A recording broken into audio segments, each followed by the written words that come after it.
The Karen at the coffee shop who almost ruined everything. I've always loved my Saturday mornings. The smell of freshly brewed coffee, the low hum of quiet conversations, the faint jazz playlist in my favorite corner coffee shop. It's my little escape from the chaos of the week. This morning, everything felt like it would be perfect. I had a whole hour to myself before Ryan arrived, and I intended to spend it doing nothing but enjoying the simple comfort of my routine. The walk there was crisp and refreshing. Leaves crunched under my boots, the air smelled faintly of autumn, and a soft breeze teased the edges of my hair. I shoved my hands into my jacket pockets and let my mind wander, thinking about the week I had survived. A brutal combination of long hours at work and too many late-night emails. By the time I reached the cafe, I was in my happy place. The door swung open, and the familiar warmth enveloped me instantly. I waved at Mark, the cheerful barista who always remembered my order, and smiled at a few familiar faces. Nothing could ruin this morning. I told myself that over and over, but then I looked over and saw a woman in her 40s, perfectly coiffed. Hair, red nails clicking against her phone as she glared at the menu board. She was muttering to herself, loud enough that the surrounding customers couldn't help but hear. I can't believe you don't have almond milk. How is a coffee shop this popular and this incompetent? Her voice cut like a knife through the hum of the cafe. A few people glanced over, eyebrows raised, while Mark's easy smile faltered. Ryan texted me just then, letting me know he had snagged our usual table by the window. I exhaled and headed that way, hoping to ignore the brewing storm. I spotted him smiling at me as I approached, holding our usual drinks. Hey, Ellie.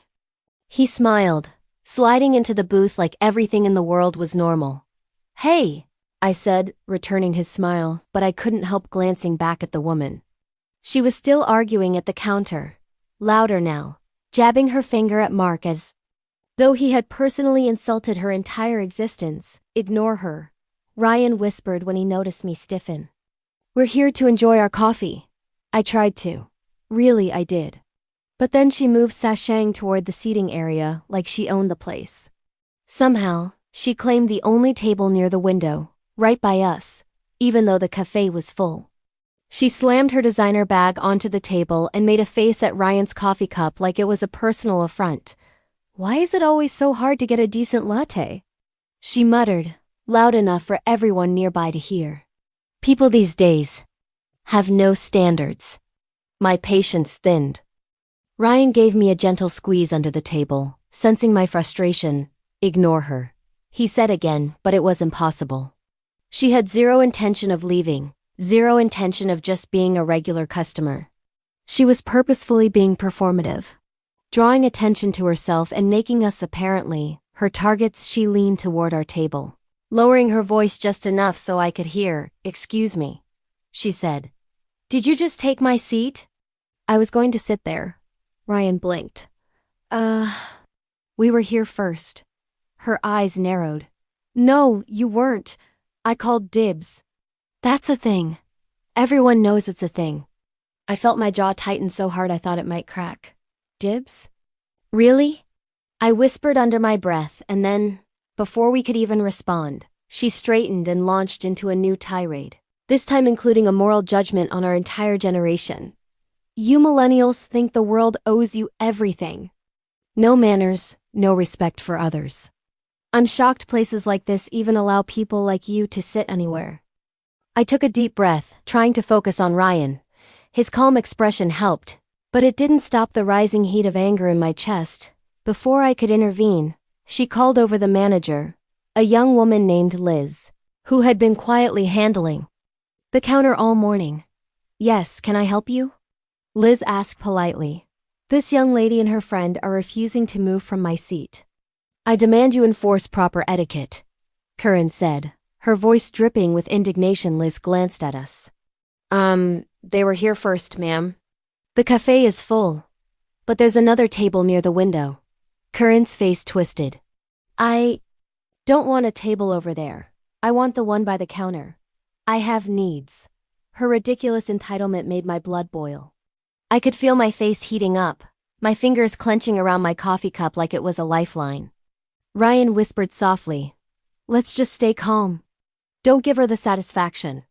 But calm was evaporating fast. He thought that would be the end of it.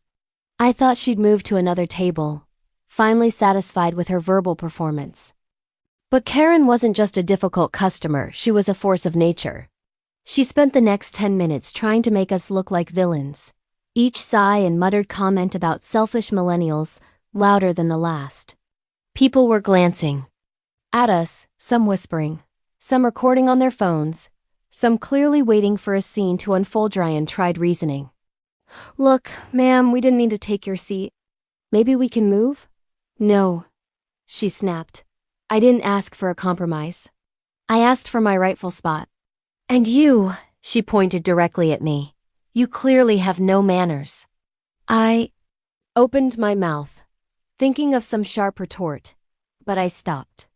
Ryan's hand tightened around mine under the table, a silent plea for me to remain calm. I took a deep breath and tried to focus on the coffee in front of me. But it was nearly impossible with her theatrics escalating by the second. Karen decided that just complaining wasn't enough. She pulled out her phone, apparently intending to document her misery for the world. Really? I muttered under my breath. Exasperated, she began a live stream, narrating the horrors of her morning. Look at them. Just sitting there, ignoring proper etiquette. The audacity! She exclaimed to the camera, exaggerating everything to make us seem like villains. I wanted to disappear. The small cafe crowd was starting to watch. Some whispered, some shook their heads, and one man even muttered under his breath. Seriously? By the time Ryan suggested leaving, I was shaking with frustration, my calm Saturday morning completely obliterated. But Karen blocked the doorway. Nowhere to go, she said with a smirk. This is public space. I have every right to make this viral. It was in that moment I realized something. This wasn't just a bad customer. She wasn't just rude or entitled. She thrived on confrontation, on making others miserable just to feel in control. And somehow, we had become her chosen targets. I looked at Ryan, desperate, my mind racing. How could we escape this without letting her win? How could we reclaim our morning, our peace, and our dignity while this woman turned our lives into content? For the internet? I took a deep breath, feeling a strange mix of fear and determination. I wasn't going to let her ruin my day or my relationship. I had to find a way to outsmart her. By the time we tried to leave, Karen had fully transformed the cafe into her stage. Her phone was out, live stream rolling, and every word she spoke was calculated for maximum audience outrage. Look at them, she shouted as if narrating a wildlife documentary. They refused to respect public etiquette. The nerve, the audacity. I felt my chest tighten. People were looking at us, some recording her, some recording us, some just watching in disbelief. A few whispered, clearly entertained. And yet, some faces betrayed sympathy, the ones who could see that this was ridiculous. Ryan grabbed my hand. Under the table. Ellie, maybe we should just go to the other cafe across the street, he whispered. It's not worth this. I shook my head. No, I'm not letting her win. Not like this. Ryan sighed, but he didn't argue. He always trusted me. When I got that stubborn glint in my eye, Karen had now started pointing at random people in the cafe, narrating how they were witnessing the injustice. I could feel my skin crawl as she glared directly at me. You! She shouted. You're clearly part of the problem. Sitting there, ignoring basic manners, expecting everyone else to adjust to your convenience. Millennials like you are ruining everything. I felt my hands curl into fists in my lap. I wanted to shout, to storm out, to throw my coffee in her face, but I knew that would only escalate things and make her viral content even worse. Then came the worst part. A notification pinged on my phone. It was from my best friend Jenna. She'd seen the live stream. The clip had already started circulating on social media, with Karen's exaggerated commentary and our faces front and center. Oh my God, I whispered, heart sinking. She's literally putting this online. Ryan leaned over, reading the notifications with a frown. We need a plan. She's not going to stop on her own. I looked at her. Karen was now pretending to cry softly, clutching her latte like it was evidence of some personal trauma.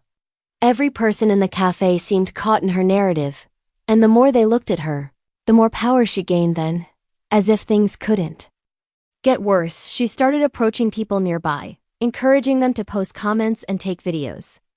A young couple moved to another table, politely trying to ignore her, but she waved them over like she was conducting an orchestra. "This is social responsibility," she yelled. "You must see how awful they are. Everyone needs to know." I could feel the heat in my chest rising. I wanted to scream.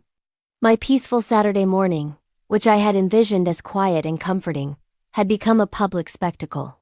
Every second felt like a test of my patience, my composure, and my sanity. I leaned toward Ryan. "I'm not going to let her intimidate me," I said, voice shaking but firm. "We're not moving. We're not apologizing for existing in public." He nodded. "I've got your back." For the next 15 minutes, we endured a performance worthy of an award-winning drama. Karen's voice went from indignation to fake sobbing, to pointing fingers at anyone who even glanced at her phone. Meanwhile, Mark, the barista, looked helpless behind the counter. Liz, the manager, had clearly exhausted every polite option. I gritted my teeth.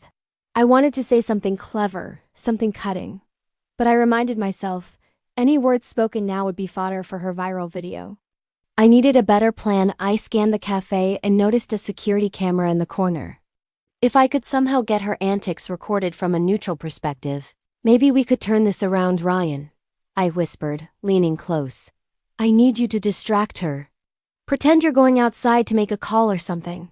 He raised an eyebrow. Sure. What's the plan?" "Just do it. I'll handle the rest." Ryan hesitated but nodded, standing and walking toward the door. Karen's attention followed him. Of course, she was always hungry for a reaction. Perfect. I took a deep breath, grabbed my phone, and approached the manager. "Liz," I said quietly, "can I get access to the security footage? She's harassing us and this could get out of hand online." Liz nodded, understanding immediately.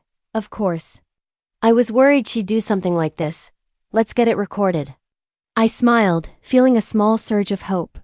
"We weren't powerless." Karen, oblivious to the plot forming against her, continued, narrating to the camera like she was the protagonist of a movie.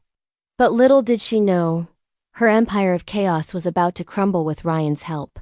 I managed to subtly guide Karen toward the far side of the cafe, where her dramatic gestures and shrieks wouldn't bother other patrons as much. Meanwhile, Liz had begun reviewing the security footage, quietly recording Karen's outbursts for evidence. I felt my pulse racing. This was it. This was the moment to reclaim our Saturday morning. Karen's attention never wavered from the camera. She continued her exaggerated narrative. "See how they sit there? No respect for public etiquette, no awareness of anyone else's needs." I walked over slowly, keeping my tone calm and firm. "Ma'am, we're not going to argue with you. We're here to enjoy our morning. But if you continue to harass us, or the staff, we'll have to involve authorities. The cafe has security footage of your behavior, and this is now considered harassment." Karen froze, her mouth opening slightly, the first crack in her confident performance. She glanced around nervously, realizing that some of the people recording her had stopped, and were now whispering to each other. I continued. "Your live stream isn't private, and it's causing distress to other customers. Please leave us alone, or the staff will have to intervene officially." Her eyes narrowed, but the confident smirk had faded. This was no longer her stage. The room, once her audience, was slowly turning against her. Then Liz stepped in, gently but firmly. "Ma'am, I need you to leave. You're disrupting the cafe and harassing our customers. Security has recorded your behavior." Karen hesitated, clearly weighing her options. She could continue her antics, risking confrontation with both staff and law enforcement, or she could retreat and salvage whatever dignity she had left. Finally, with a huff and a muttered complaint, she stormed toward the door, glaring back at us one last time. Her phone was still out, but the live stream had ended abruptly. Probably due to a notification or her phone battery dying. We exhaled in unison. The tension that had built up over nearly an hour dissolved in seconds, leaving a mixture of relief and lingering adrenaline. Ryan returned, sitting down across from me, his expression a mix of pride and exhaustion. "Well, that was extreme," he said softly, taking my hand. "Extreme is an understatement," I replied, leaning back and finally sipping my latte. For the first time in what felt like forever, the warm, familiar comfort of the coffee and the cafe returned, and just like that, our Saturday morning was ours again. Karen's footsteps faded, but the echo of her presence lingered like smoke in the cafe. The low hum of conversation gradually returned. The clatter of cups and spoons grew louder, and for the first time in what felt like hours, I could finally breathe. My hands still shook slightly from the adrenaline. My chest felt tight, but I felt alive. Ryan reached across the table, his eyes soft. "I swear, I've never seen anyone handle something like that as calmly as you just did," he said quietly, admiration in his voice. I shrugged, but inside, pride was bubbling. Staying composed while being harassed on display live for strangers online had been one of the hardest things I'd ever done. I had wanted to scream, to storm out, even to throw my coffee at her. But I hadn't. I had survived. And more importantly, I had taken back control. Liz, the manager, approached with a mixture of relief and apology. "Thank you both for staying calm," she said. "Most people would have walked out or reacted angrily. I'm saving the security camera footage in case Karen decides to post this online. It's better to have proof than risk her trying to escalate things." I nodded, grateful. Honestly, it felt like being trapped in a nightmare. I didn't know if it would ever end. Liz smiled. "Unfortunately, we get people like her occasionally. But rarely do they escalate this far. You both handled it admirably." I looked around the cafe. Patrons who had been watching her antics were slowly returning to their conversations. Some whispered among themselves, clearly recognizing the absurdity of her behavior. A small part of me felt validated. The world had seen her theatrics, and they were laughing at the ridiculousness instead of blaming us. Ryan squeezed my hand. "We need a consolation latte after surviving that," he said, his grin tinged with exhaustion. I laughed, letting some of the tension drain from my shoulders. "Absolutely. And maybe a pastry too. I need sugar after that performance." Just as I took a deep breath, my phone buzzed. My heart sank. It was Jenna. She had seen Karen's post online. I opened the message, bracing myself for humiliation. "Oh my God," I whispered. "She posted it online." Ryan leaned over, reading the messages. But it wasn't the nightmare I had imagined. Friends and family were calling Karen out for her behavior, labeling it absurd, and expressing sympathy for us. People were criticizing her entitlement, not ours. Relief washed over me like a warm wave. I stared at my phone in disbelief. People actually realized that she was the problem? Ryan laughed softly. "Yeah, she tried to make us look bad, but her exaggeration and entitlement just made her look ridiculous. The internet's weird, but sometimes it works in your favor." Even with this relief, my mind replayed the confrontation in vivid detail. Karen's dramatic gestures, the live narration, the fake tears, everything had felt unreal at the time. Now, reflecting on it, I realized something important. Surviving a public spectacle had required composure, strategy, and courage, and I had demonstrated all three. Liz returned, this time holding a USB drive with the security camera footage. "Here, this is everything. If you ever need it, it's all saved. Honestly, you could post this yourself to show the truth, without escalating things further." I took the drive, feeling a small but profound surge of empowerment. We weren't just victims, we had evidence and the power to reclaim the narrative. For the first time, I felt the weight of control in my hands. We stayed in the cafe for a while, sipping coffee and sharing quiet laughs. Ryan's laughter was soothing. It eased the lingering tension in my shoulders. Each sip, each moment of calm, reminded me that life didn't always have to be a chaotic spectacle. We had survived, and we had survived together. By the time we left, the sunlight was warmer, brighter. The air smelled faintly of autumn, and the streets felt quieter somehow, as if the world had shifted back into place. Ryan looped his arm through mine. Next Saturday, same cafe? He teased. I smiled, shaking my head. Yes, but we're getting there early, just in case Karen wants a repeat performance. As we walked away, I felt a strange sense of satisfaction. The ordeal was over, but the lessons lingered. Patience, composure, and courage weren't just cliches. They were tools, weapons even, against people who tried to take advantage of you. And I had used them well. The next few days were surreal. Social media had exploded, not in the way Karen had intended, but in a way that gave me a quiet, almost vindicating satisfaction. Friends and acquaintances shared her live stream, accompanied by commentary criticizing her entitlement and praising our composure. Strangers called us heroes of etiquette, in jokes and memes that spread far beyond our circle. I had never imagined I'd feel proud of a confrontation, but I did.